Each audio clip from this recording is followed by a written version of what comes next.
সন্তান বাবাকে প্রশ্ন করলো, বাবা মা কেন সন্তানদেরকে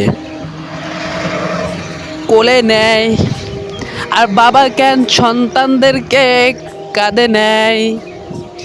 এই প্রশ্ন করার পর বাবা প্রশ্ন উত্তর দিল, বাবা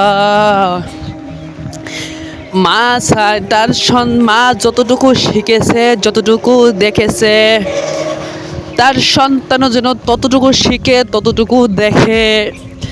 আর বাবা কাঁধে নেওয়ার উদ্দেশ্য হচ্ছে, বাবা যতটুক দেখেছে, যতটুক জানছে, তার সন্তান যেন তার চেয়ে অধিক জানে, অধিক দেখে, অধিক বুঝ তার ভিতরে ঢোকে। এই জন্য বাবা সন্তানকে কাঁধে নেয়, আর মা সন্তানদেরকে কোলে নেয়। এই কথার জবাব শুনে ছেলে চমকিয়ে গেল। হায়, বাবা মার ভালোবাসা কতটা সন্তানের জন্য বেটার, যার নাই সে বোঝে।